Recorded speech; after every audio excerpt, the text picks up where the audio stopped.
चले वहीं कल तक मैं उनका काका था अब कंस हो गया। चूरू में हुई जनसभा में राजेंद्र राठौड़ का भाषण चर्चा का विषय रहा। उन्होंने कहा कि कल तक मैं उनका काका था अब कंस हो गया, कल तक लक्ष्मण था आज मैं दुर्योधन हो गया, इसीलिए हमें सावधानी बरतनी है। हित वचन नहीं तूने माना, मैत्री का मूल्य न पहचाना, तो ले मैं भी अब जाता हूं, अंतिम संकल्प सुनाता हूं, याचना नहीं अब रण होगा। सियासी जानकारों का राठौड़ के भाषण पर कहना है कि राठौड़ ने राहुल कासवा पर इशारों ही इशारों में हमला किया है। राहुल कासवा भी टिकट कटने को लेकर इशारों ही इशारों में राठौड़ पर कई बार हमला कर चुके हैं। कल तक मैं उनका काका था, आज मैं उनके लिए कंस हो गया, कल तक मैं उनके लिए लक्ष्मण था, आज मैं दुर्योधन हो गया।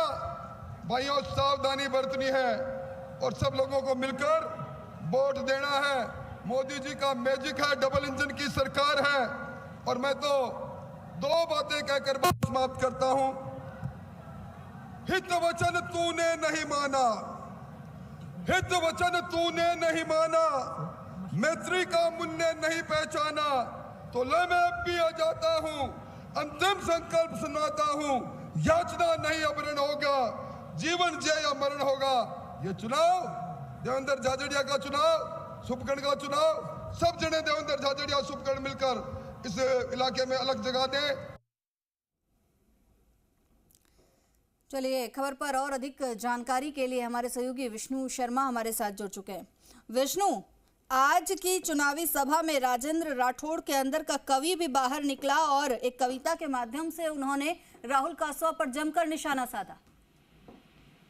बिल्कुल हिमाद्री, कहीं ना कहीं विधानसभा चुनाव के बाद से ही राहुल कासवा और राजेंद्र राठौड़ एक दूसरे पर लगातार हमला करते आए हैं, क्योंकि राजेंद्र राठौड़ चूरू से लगातार जीत रहे थे। पार्टी ने इस बार उन्हें तारानगर भेजा। तारानगर में राजेंद्र राठौड़ हार गए थे और उसके बाद उसका हार का जो कारण है वो राहुल कासवा को समझा जा रहा था। और यही कारण है कि दोनों के बीच जहां पहले मैत्री थी वो अब अदावत में बदल गई। दोनों जब भी मौका मिलता है एक दूसरे पर वार करते हैं और यही कारण है कि वार का प्रत्यारोप भी हो रहा है, प्रतिवार भी हो रहा है।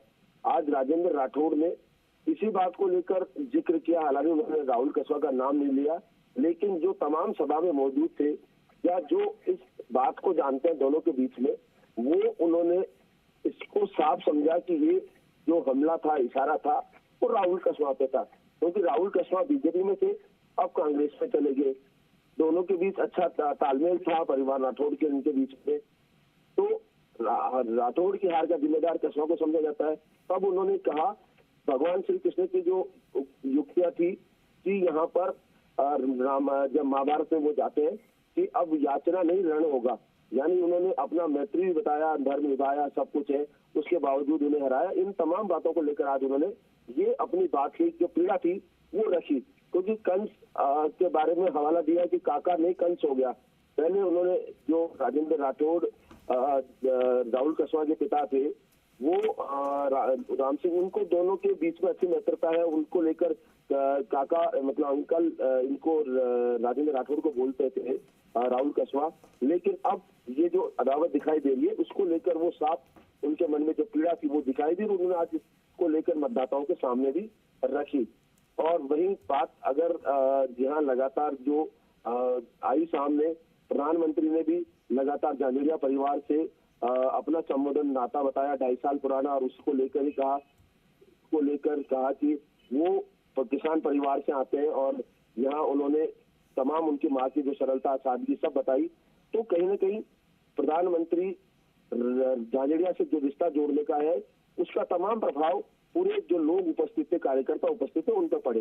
ये जो तमाम बातें हैं वो एक सियासी मायने में बड़ी बात है, क्योंकि प्रधानमंत्री कहीं ना कहीं कैंडिडेट से सीधा नाता जोड़ गए। वहीं दूसरी ओर जो समय से अदावत चली आ रही है उसको लेकर आज राजेंद्र राठौड़ ने जनता के सामने सोशल मीडिया पर इस पर लगातार वार प्रतिवार चले भले दोनों के बीच में, लेकिन आज सार्वजनिक रूप से उन्होंने इस पीड़ा को कार्यकर्ताओं के बीच में उजागर किया। जी बिल्कुल विष्णु, तो रामधारी सिंह दिनकर की कविता के माध्यम से जो है निशाना यहाँ पर साधते नजर आए राजेंद्र राठौड़, और इसी के साथ जो है इस बार के चुनाव में कंस और दुर्योधन की एंट्री भी हो गई। शुक्रिया आपका इस पूरी जानकारी के लिए।